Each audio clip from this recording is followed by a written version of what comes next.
आखिरकार फिज़ा पर वो राज खुलने वाला है जिसको सब घर वालों ने छुपा कर रखा था। जैसे ही वो बातें सुनती है जहां आरा की, रज़ा की और मीर नुमान की कि अगर फिज़ा को ये बात पता चल गई ना कि उसके बाप की मौत की ज़िम्मेदार तुम हो ना, और तुम कितनी बेइंसाफ़ी कर रही हो उस लड़की के साथ, तो वो लड़की देखना तुम्हारे घर की ईंट के साथ ईंट बजा देगी। वो सब इस बात से अनजान थे कि ड्राइंग रूम के दरवाजे के बाहर फिज़ा मौजूद है। फिज़ा ये बातें सारी सुन रही थी और अंदर दाखिल होती है और फ़ौरन आंखों में आंखें डालकर जहांरा से कहती है, आप मेरे बाप की कातिल हैं। आपने आपने किया था उस दिन मेरे बाबा को फ़ोन, और ये बात आप लोगों ने मुझसे छुपाई। रज़ा, आपने ये मुझसे बात छुपाई, इतनी बड़ी बात आप लोगों ने मुझे नहीं बताई। मैं उस औरत के घर में रह रही हूँ जो मेरे बाप की कातिला है। जिस पर जहांरा चिल्लाएगी और कहेगी कि खामोश हो जाओ, मैंने ये कुछ भी जानबूझ के नहीं किया था। जिस पर मीर नुमान कहेगा कि खबरदार जहांरा, अगर तुमने ऊंची आवाज़ में बात की, एक तो तुम उसके बाप की मौत की कातिल हो और एक तुम मुझसे बदतमीज़ी कर रही हो, हर चीज़ में उसके साथ नाइंसाफ़ी कर रही हो। अब तुम अली का रिश्ता करने जा रही हो और तुम चाहती हो, रज़ा से कह रही हो कि तुम 1 हफ़्ते के लिए अपनी बीवी को घर छोड़ाओ।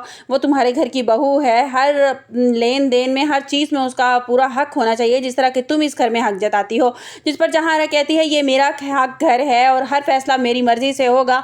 और फिज़ा रोना-पीटना डाल लेती है और रज़ा से कहती है कि तुमने मुझे नहीं बताया, तुमने भी ये बात मुझसे छुपाई, तुम लोग ऐसे मेरे साथ कैसे कर सकते हो? जहांरा, मैं तुम्हें कभी माफ़ नहीं करूँगी।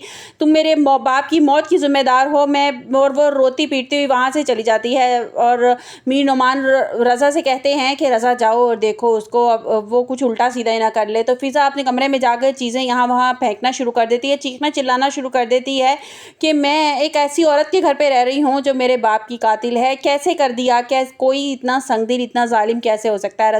रज़ा, ये बात तुमने मुझसे क्यों छुपाई? रज़ा कुछ जोड़ते हुए कहेगी तो रज़ा कहेगा कि ये बात मैंने तुमसे इसलिए छुपाई फिज़ा, क्योंकि मैं नहीं चाहता था कि कोई अनबन हो। घर का सुकून अगर बरकरार है तो बरकरार रहे, और ये बात तुम्हारी माँ ने भी मुझसे कही थी कि ये बात तुम्हें पता नहीं चलना चाहिए।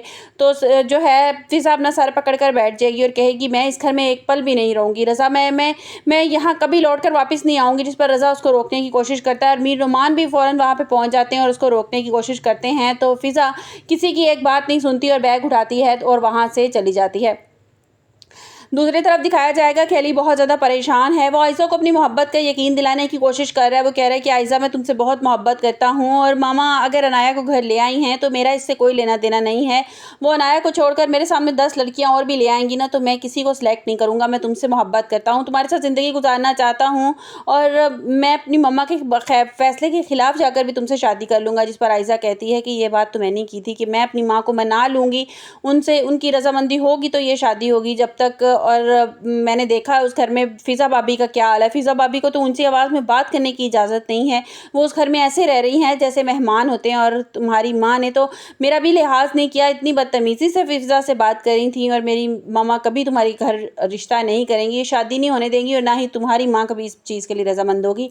तो अली, बेहतरी इसी में ये है कि हम दोनों को पीछे हट जाना चाहिए। और अली हाथ थामता है आयशा का, कहता है कि ये नहीं हो सकता। दूसरी तरफ फ़िज़ा घर पहुँचती है और कहती है कि आपने मुझसे इतनी बड़ी बात छुपाई, आप जानती थी कि जहांरा मेरे बाप की मौत की कातिल है। जिस पर सुरैया जो है वो हाथ जोड़ेगी फ़िज़ा के आगे और कहेगी कि बेटा खामोश हो जाओ, जो कुछ हो गया ख़त्म हो गया, तुम्हारे बाप इस दुनिया से चला गया।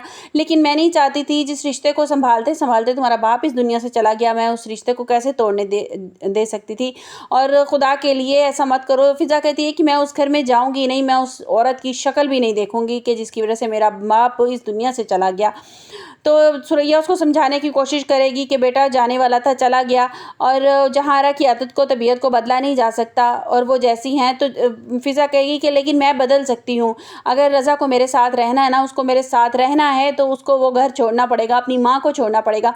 अब देखना यह है कि आने वाले एपिसोड में क्या रज़ा और मीर नुमान फ़िज़ा का साथ देंगे या वो जहांरा के साथ खड़े रहेंगे। रज़ा क्या फ़ैसला करेगा? फ़िज़ा जब नाराज़ होकर चली जाएगी वहाँ से, तो रज़ा क्या फ़ैसला करेगा कि क्या वाक़ई वो अपनी माँ का साथ देगा, या वो खामोशी से फ़िज़ा के पीछे चला जाएगा और उसे मनाएगा और उसे कहेगा कि जब तक जहांरा तुम माफ़ी मांगो उससे। मीर नुमान उससे कहेगा जहांरा से कि जाकर उससे माफ़ी मांगो, और फ़िज़ा जहांरा यही कहेगी।